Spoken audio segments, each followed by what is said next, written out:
আসসালামু আলাইকুম রহমতুল্লাহি ওয়া বারাকাতুহু।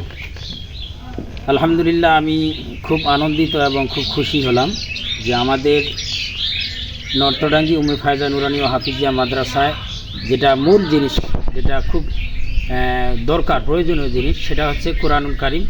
তো এখানে অনেক ছাত্র আছে। আমাদের নর্তডাঙ্গি উম্মে ফায়জা নুরানি ও হাফিজিয়া মাদ্রাসায় হেফজখানার প্রায় 14 থেকে 15 জন ছাত্র আছে। তো এখানে আসলে অনেক এতিম বাচ্চাও আছে। তাদের ভরণ পোষণ, খোরাকি এবং তাদের বই পুস্তক কিনে দেওয়ার মতো তাদের অভিভাবকদের পক্ষে সম্ভব হয় না।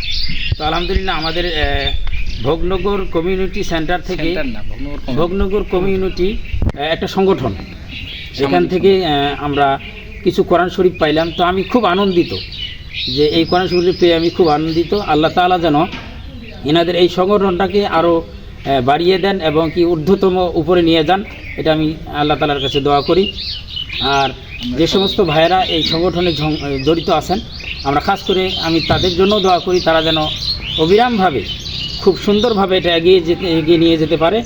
এটাই আমার কথা আলহামদুলিল্লাহ। আর একটা খুব সুন্দর কথা, সেটা হচ্ছে এই যে মাদ্রাসায় কোরআন শরীফ বিতরণ করা বা সহযোগিতা করা, এটা দান না, সহযোগিতা। এটা আমি খুব আনন্দিত। এটা ওনারা করুক, আরও চাক, আরও হোক, এটা আমি চাই। তো আলহামদুলিল্লাহ, এটা ওনারা বাড়তেই থাকুক, করতেই থাকুক। আমি তাদের জন্য দোয়া করব। এই বলে আমি আমার বক্তব্য শেষ করলাম। আসসালামু আলাইকুম রহমতুল্লাহ।